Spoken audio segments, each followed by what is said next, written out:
akan bahas satu-satu saham potensial apa aja dan IHSG gimana. Ya, jadi IHSG hari ini stagnan-stagnan aja 0,08%, tapi hari ini banyak banget saham-saham yang melaju kencang banget.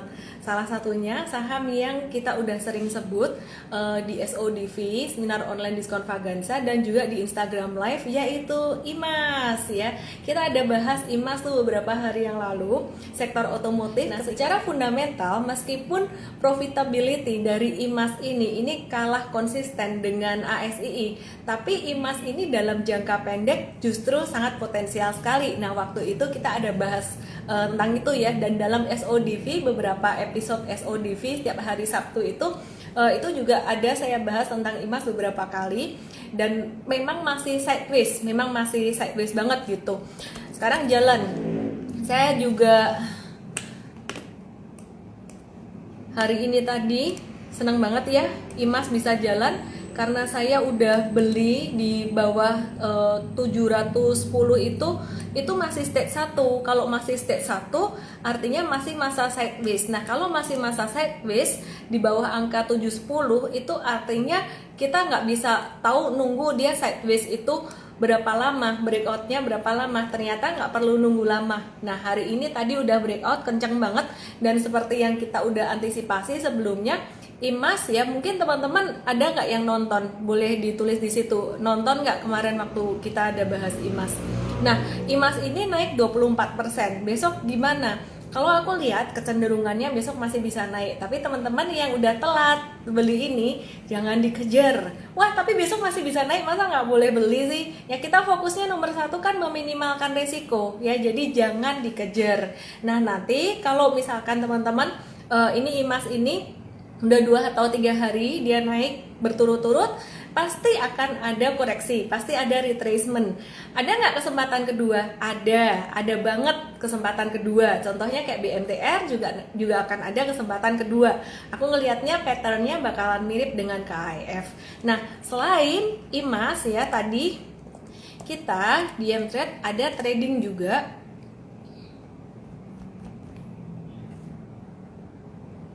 Kita ada trading untuk IMJS ya, IMJS. Nah, IMJS ini tadi kita masuknya agak-agak belakangan. Kita udah ada IMAS dulu baru kemudian IMJS. Nah, wah, kita bersyukur banget juga si IMJS nih hari ini kencang banget naiknya ya. Jadi besok IMJS ini masih bisa menguat ya. IMJS ini masih bisa menguat.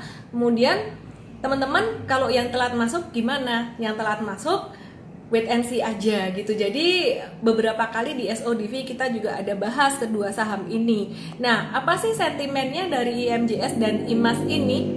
Salah satu sentimennya adalah IMJS dan IMAS ini akan ada right issue. Right issue-nya senilai 663 miliar rupiah ya. Jadi itu saham grup Indomobil gitu.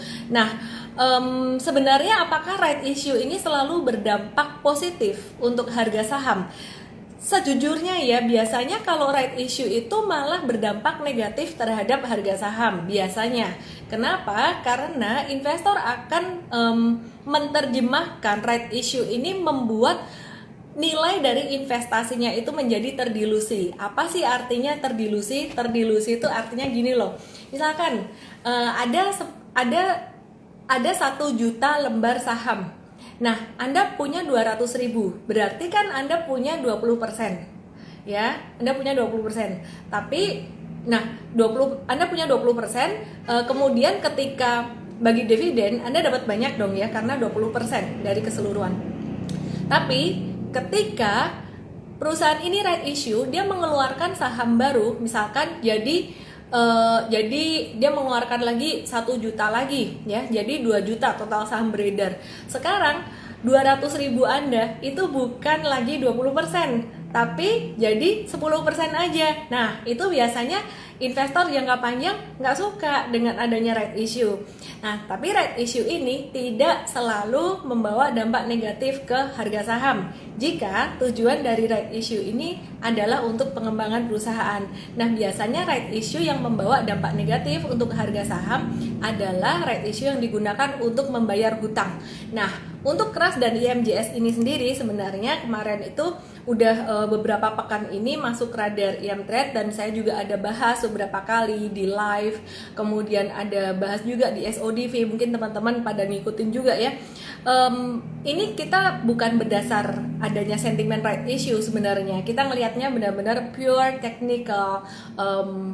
Kita ngelihatnya harga dan juga dibandingkan dengan pola dari volume, memang sangat cakep sekali gitu. Oke, hari ini tadi ada public expose juga, ada event yang diadakan oleh Bursa Efek Indonesia, public expose selama sepekan ini. Siapa yang nonton tadi? Siapa yang nonton? Siapa yang nonton public expose? Ayo absen dulu. Starving Sylvie. Jadi right issue memang dampaknya biasa agak ini ya, ini malah kencang. Jadi kalau aku lihat kenaikannya sebenarnya nggak terlalu ada hubungannya sama right issue gitu. Nanti aku akan bahas untuk saham-saham yang lain. Terus aku mau bahas lagi BRIS. BRIS ini lagi rame juga. BRIS kebetulan ada juga di dalam portofolio IM-Trade ya, di Super Trader kalau nggak salah. Jadi kita masih nge-hold untuk BRIS-nya. Hari ini naik kenceng juga. Nah, kalau untuk BRIS sendiri, apa yang membuat dia kenceng naiknya?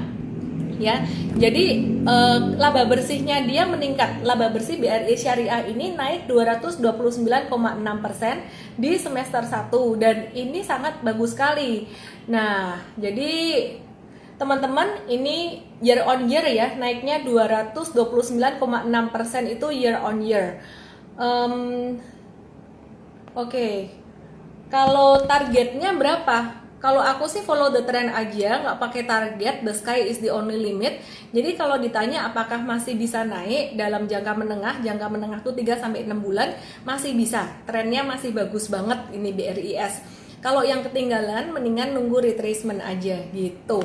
Oke, kemudian aku akan bahas BBKP. Bank Bukopin masih di sektor pertambangan lagi, perbankan yang hari ini naik gila banget gitu ya. Jadi oke ya, BBKP ini. Nah, hari ini tadi naik 34%. Nah, M-Trade tadi pagi juga ada beli BBKP. Terus siang-siang itu saya ngelihat chart. Ya, siang saya lihat chart. Aku pikir chart aku ini error gitu. Kenapa? Naiknya 34%. Ternyata bener ya. Jadi si BBKP ini memang secara fundamentali kalau teman-teman dengar berita, wah ada berita sentimen-sentimen negatif kayak gitu. Tapi nah ini yang aku bilang bahwa trading dan investing itu a little bit different. Bedanya kenapa? Bedanya kalau saham-saham untuk trading itu kita nggak terlalu relevan dengan fundamental. Pokoknya kita lihat aja perusahaan mana yang demand-nya gede ya, demand-nya gede. Jadi kalau BBKP ini sendiri tadi kita beli karena dia breakout dari 206, volume transaksinya juga udah lumayan gede. Nah, kalau BBKP sendiri ini ada sentimen apa sih? Sentimennya BBKP ini adalah hari ini M-Trade mantap banget gitu. Tapi teman-teman, aku mau pesan nih ya, meskipun hari ini banyak saham M-Trade yang naik 24% lebih, aku mau pesan fokusnya kita bukan cuan jangka pendek. Fokusnya kita adalah jangka menengah. Kalau trading sebenarnya jangka menengah. Ya, saya lebih senang nge-hold saham 3-6 bulan, tapi ini profitnya bisa sustainable naik gitu. Jadi bukan dalam sehari 2 hari naik kenceng-kenceng doang gitu. Jadi saya lebih suka sebenarnya yang sustainable. Nah, kalau mengikuti tren jangka menengah, sifatnya lebih cut loss short, let profit run. Nah, kalau cut loss short dan kemudian kita let profit run, atau profitnya itu kita biarin aja, jangan, maksudnya kalau trennya belum balik turun, kita jangan jual gitu loh. Let the sky be the only limit. Itu artinya ngeholdnya lebih lama pas profit. Sedangkan kalau pas rugi, kita akan jual lebih cepat. Jadi rasanya yang dirasain dalam jangka pendek adalah lebih sering cut loss. Anda kalau pakai prinsip cut loss short, let profit run. Dalam jangka pendek kayak lebih sering cut loss karena rugi kecil-kecil kita potong. Cara portofolio hijau terus gampang. Kalau pas rugi kecil dipotong, tapi kalau pas untung biarin. Oke, aku akan bahas untuk BBKP ya. BBKP ini ada sentimen positifnya, ada gelar private placement ya. Jadi ini salah satu yang jadi sentimen positif dia.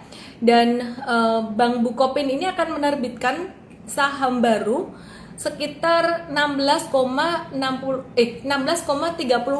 miliar saham dengan nominal 100 per saham.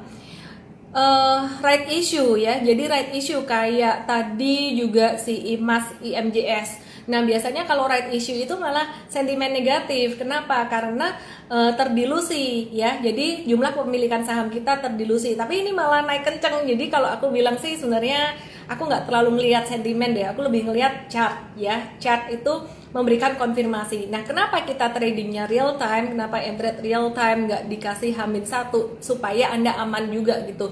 Kalau real time kita udah lihat yang namanya konfirmasi. Kalau H-1 masih bisa false breakout. Anyway, kayak IMAS, IMJS itu kita udah kasih tahu juga beberapa kali watchlist, cuman ya baru hari ini jalan. Oke. Aku akan bahas untuk saham yang lain. BRIS tadi aku udah bahas, IMAS, IMJS aku udah bahas. Oke. Kalau untuk RALS gimana? Aku masih masukin watchlist. Untuk RALS ini aku masih masukin watchlist. Masih ini bagus juga LPPF, ini bagus juga. Terus Medco ya. LPPF itu masih wait and see. At wait and see itu posisinya kayak IMAS kemarin kalau dia di stage 1 ya. Nah, kalau masih di stage 1 kita nggak tahu dia wait and see berapa lama, harus sabar nunggu gitu. Nah, untuk Medco tadi pagi kita juga ada remind di IM Trade, mungkin teman-teman ada yang ikut. Bisa, aduh lampunya mati, what's going on? Tunggu ya, sabar ya, sabar, lampunya mati. Oke, udah nyala lagi nih, bukan malam Jumat lampunya mati. Oke, ya jadi Medco ini tadi kita juga ada remind pagi hari untuk buy on weakness. Nah teman-teman, Medco ini agak beda dengan RALS, agak beda dengan IMAS. Jadi Medco ini teman-teman masih boleh beli, tapi view aku untuk Medco ini ngeholdnya sekitaran ini baru permulaan dia dari tren di bawah di stage 1, dia baru mau belok ke stage 2. Jadi fresh banget, mulai uptrendnya tuh masih fresh banget gitu. Jadi masih boleh ikut teman-teman meskipun udah agak telat ya. Nah, tadi di Android kita ada remind juga pagi hari. Watchlist kita next ya. Jadi yang kemarin-kemarin kita watchlistin itu udah jalan. Watchlist kita lebih ke sektor properti ya. Jadi kayak LPCK hari ini naik, kita belum beli karena hari ini lumayan banyak beli sahamnya ya. Nah ini kita masukin watchlist. Biasanya kalau kita ketinggalan satu saham, kita akan masukin watchlist. Antara kita beli di breakoutnya lagi atau kita beli di retracementnya gitu. Jadi sektor properti itu kita masukin watchlist juga, ada LPCK, terus Ciputra itu kita masukin watchlist, terus perbankan untuk banking yang lain, MTDL kita juga masukin watchlist juga dan dia udah breakout sebenarnya. Jadi view aku abis ini yang bakalan jalan, kalau saham-saham yang aku suka itu udah jalan, view aku yang bakalan jalan tuh sektor properti konstruksi gitu. Jadi nanti aku juga akan bahas bareng dengan teman-teman research dari beberapa sekuritas untuk membahas secara lebih detail tentang sektor properti konstruksi ini. Jadwalnya kalau nggak salah Jumat depan deh, bareng salah satu sekuritas gitu. Nah, yang masuk radar aku untuk sektor properti itu ada Alam Sutra, LPCK, Alam Sutra. Cuman Alam Sutra kalau aku lihat bakalan lebih slow gitu, ya, bakalan lebih slow.